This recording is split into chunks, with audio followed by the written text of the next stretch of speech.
So, following on from the introduction to philosophy and what is philosophy that we did last lesson, this is just a very brief summary of the history of philosophy, particularly in the Western world, and a philosopher who had a very big impact on the main two philosophers we're going to be looking at in the first unit of ancient philosophical ideas.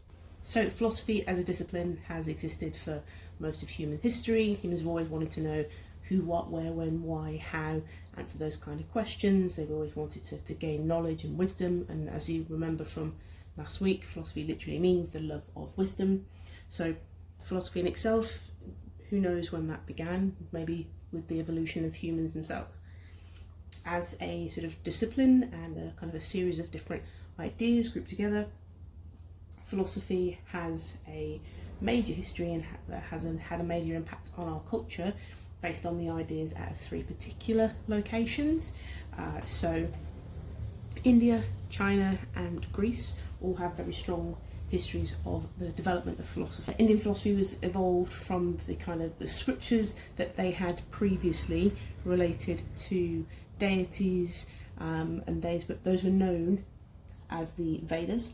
So if you've studied any Hinduism, then you'll probably remember that term, as it's considered one of the Hindu holy scriptures.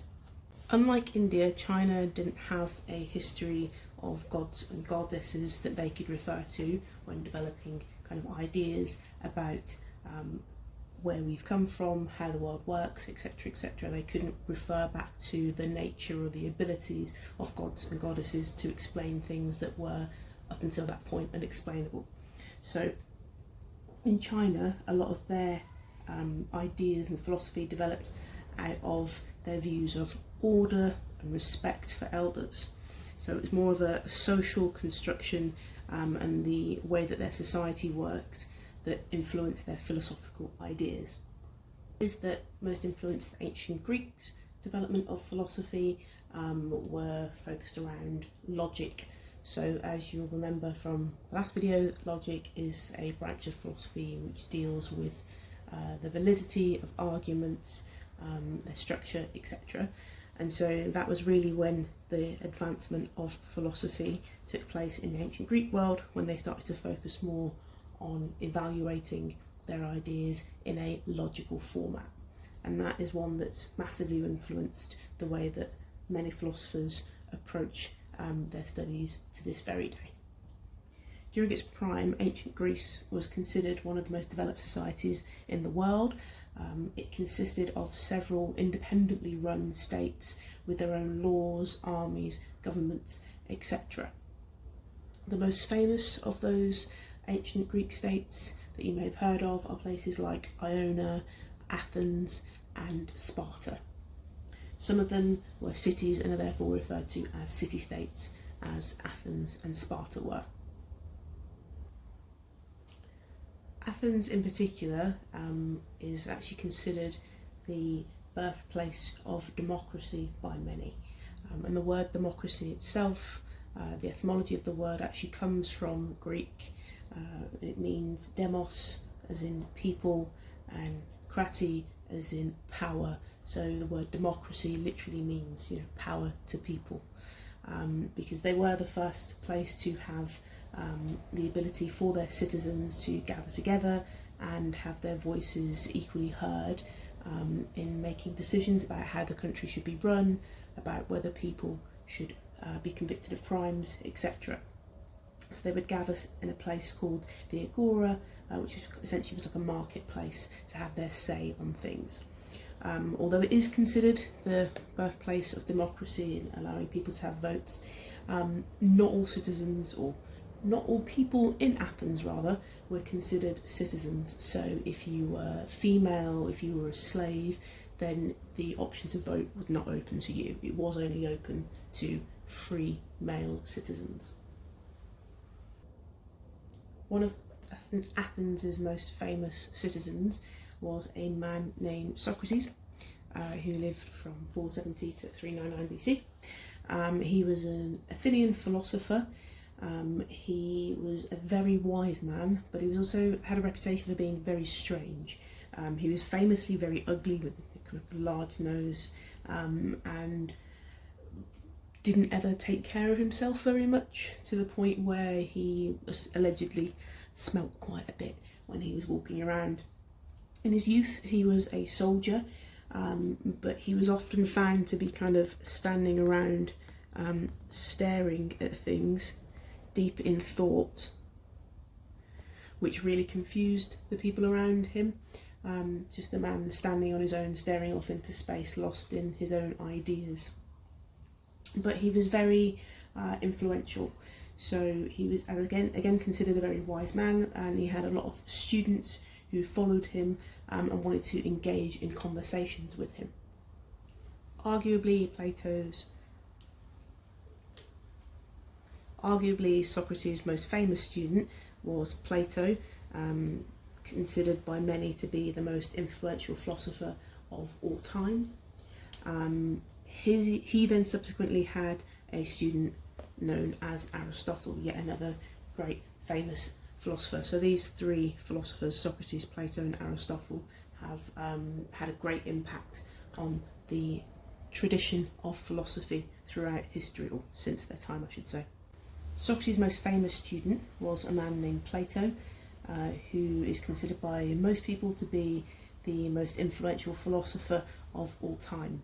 Plato in turn had a student named Aristotle, who again had a great legacy in the field of philosophy. So these three, Socrates, Plato and Aristotle, very much influenced each other and have had a great impact on philosophy as a discipline since their ideas came out.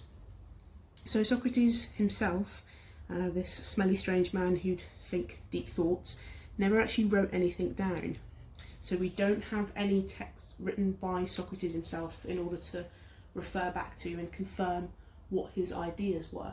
What we do have though are many books written by Plato, featuring Socrates as a character.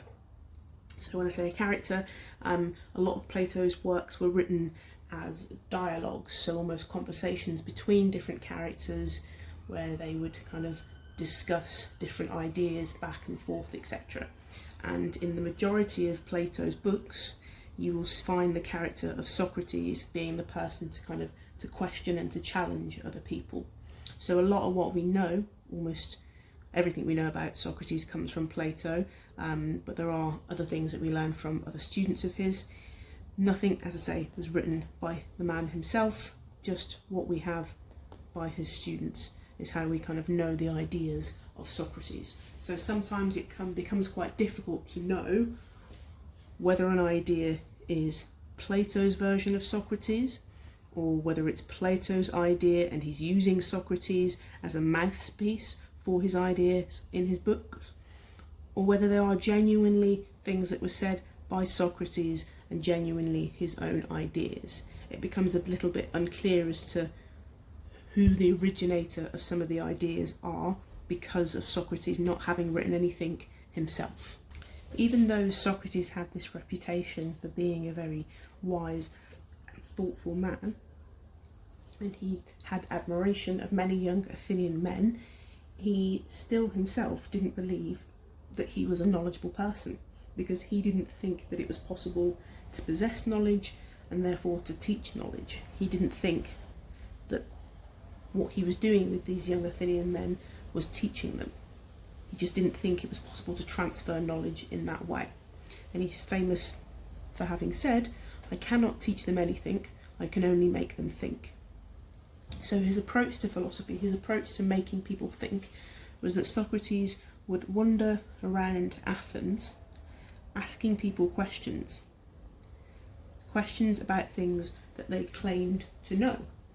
So if someone said, I know what's good for me, then Socrates would come back at them and say, well, what does it mean to be good? And how does one know that something is good for one individual and not for another? And where do these beliefs about good come from? So you wouldn't tell them, no, you don't know what's good for you. He wouldn't challenge them in that sort of way, but he would question them. And that method, that approach to kind of philosophy, became known as the Socratic method. So, although the supporters of Socrates enjoyed the challenge and the opportunity to to think for themselves in order to search for what kind of Socrates saw as the good life, because that's ultimately what he was aiming to do, understand what the good life was and how to lead it. His supporters, as I say, appreciated that and enjoyed being challenged. There were a lot of people within Athenian society who did not appreciate Socrates' approach because it was very public. He was walking around the streets in Athens challenging people in this sort of way.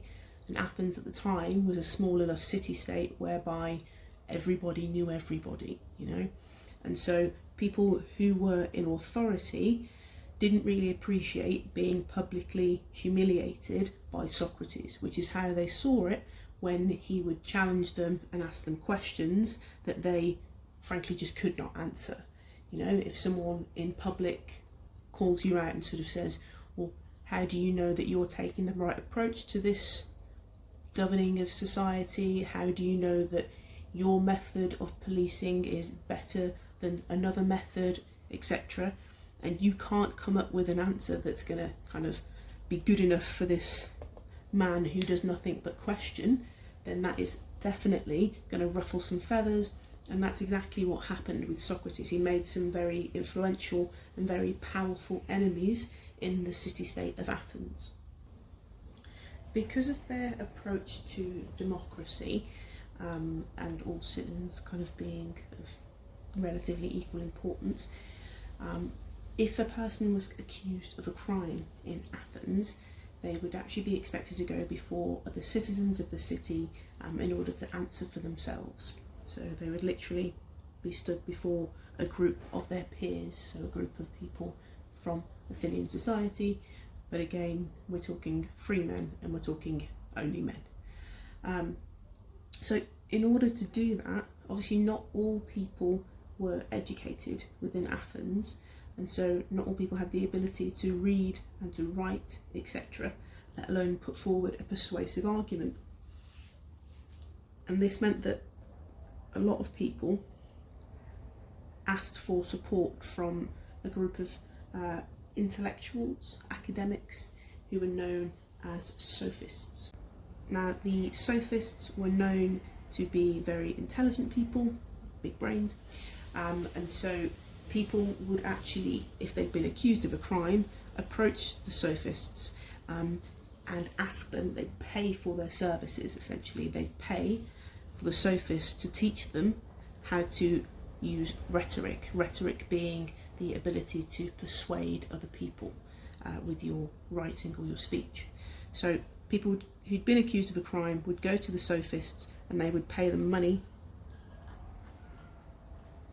in order to be taught how to argue well enough so that when they were put in front of a group of their peers, they could persuade them that they were innocent and not be sentenced harshly. Now, because of the nature of what they were doing, the sophists and the fact that they were motivated by money developed quite a poor reputation in Athens, because they were seen essentially to be taking advantage of people, kind of charlatans as it were, scam artists almost, because they weren't necessarily teaching people like a lawyer would, how to put forward the evidence of their case and to prove their innocence. They were literally just teaching them how to persuade people. So they were teaching them to argue and to debate so that they could convince people that they were innocent, not necessarily how to put forward a case that actually showed their innocence. They weren't bothered about whether these people were innocent or guilty. They just wanted the money for teaching them how to persuade people and put their case forward. So as I say, they developed quite a negative reputation in the Athenian community. And Aristotle, because of his approach to wandering around and questioning things, challenging the establishment, essentially, challenging the way that things were done, he was considered a sophist, although in actual fact he was not. He wasn't a part of their community. He didn't receive payment for challenging people and questioning ideas in Athens. He did that because he was seeking understanding himself, and he wanted to kind of go on that journey with other people. He wasn't doing it for money, unlike the sophists. But nevertheless, the way that he was perceived by Athenian society was that he was a sophist. So because of his rubbing people up the wrong way, his being seen as anti-establishment, his association with the sophists, and arguably the influence that he had on the youth of Athens, Socrates was eventually accused of 2 crimes and brought to trial for 2 crimes. So Socrates stood trial in front of a group of... So the 2 crimes that Socrates was accused of were corrupting the youth of Athens, and this goes back to his getting them to challenge ideas, and then refusing to acknowledge the Athenian gods. And that one was kind of thrown in because it was seen as particularly severe, and so would have carried a higher sentence. The gods at the time would have been gods like kind of ancient Greek gods, and so Socrates himself, yes, he was challenging them in a sense, because he wasn't happy to accept, why does lightning exist? Because Zeus is throwing his lightning bolt. That wasn't a sufficient explanation for Socrates, and so he was, again, with his Socratic method and his approach, challenging established ideas, and those did include ideas about gods. So Socrates was indeed brilliant at rhetoric, so he was brilliant at persuasive language, better arguably than the sophists. And so when he was put before this jury of his peers, this group of his peers, in order to answer for his 2 crimes, he could quite easily have persuaded them of his innocence. But Socrates didn't take his trial very seriously, and actually just sort of antagonised the people that were deciding his guilt or innocence, to the point where once they'd confirmed the guilty conviction, he then was asked what he thought his punishment should be, what would be an appropriate punishment for these 2 crimes, and he just sort of made a bit of a joke out of it and said, I think you should let me go, no big deal. Obviously this didn't sit very well with them, and so in actual fact he was eventually convicted and sentenced to death. So he was told as his punishment that he would need to drink hemlock, which is a poison. So Socrates accepted his punishment. He accepted that he was going to die, and he did indeed accept drinking hemlock. He spent his last few hours with his friends, kind of talking and discussing ideas, as he'd always done, walking around Athens, and lots of them were incredibly upset about what was about to happen to him. So they pleaded with him to let them get him out of there. They knew full well that they had contacts in Sparta, and that they could get Socrates to freedom in Sparta. But Socrates refused. He said that he wouldn't flee, even if he didn't agree that he should have been convicted of the crimes that he was accused of. Now, his argument for this is kind of multifold, but his main 2 reasons for not choosing to run away and escape and just spending time with his friends before drinking the poison was, number 1, he felt that we all must follow the rules. So in Socrates' eyes, if he'd chosen to escape to Sparta and freedom, he would have therefore been saying that anybody else who was accused of a crime and convicted of it didn't actually have to follow their sentence and could have done the same thing. And he felt that even if we don't agree that the rules have been applied to us fairly in our circumstances, we should all follow the rules, otherwise the rules become meaningless. Number 2, and perhaps more importantly, Socrates didn't fear death.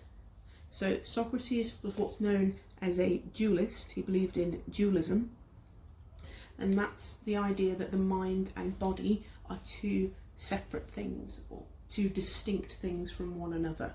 Okay, so we have a body, we have a mind, but they're not one and the same thing. And so for Socrates, he felt that once he died, actually what was going to happen is his mind was going to be freed.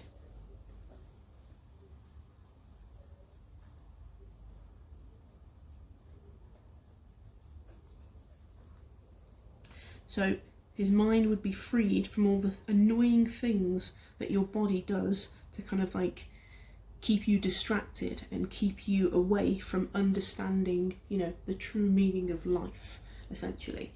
So you wouldn't have to think about, oh, I'm hungry, I'll need to have a snack in a couple of hours, or, oh, I need to go to the loo, but I really would like to finish this essay that I'm thinking about. And so for Socrates, this idea of death just meant no more worrying about the needs of the physical, and therefore his mind would be free to concentrate on much more important things and maybe answer some of these questions that he'd been wondering about his entire life. And it kind of goes back to this image of Socrates as a man wandering around and pausing deep in contemplation. It kind of fits that man who would stop in the middle of a war to think about things would be also quite happy to die and be released from his physical body in order to continue to just think. So for Socrates, the idea of escaping to freedom just wasn't very appealing. It didn't need to happen. He didn't feel it was the right thing to do. Socrates had a massive impact, as we said before, on his student Plato, and in particular this idea of dualism is one that we see that comes up again in Plato, the distinction between mind and body as two separate ideas, substances, functions, etc.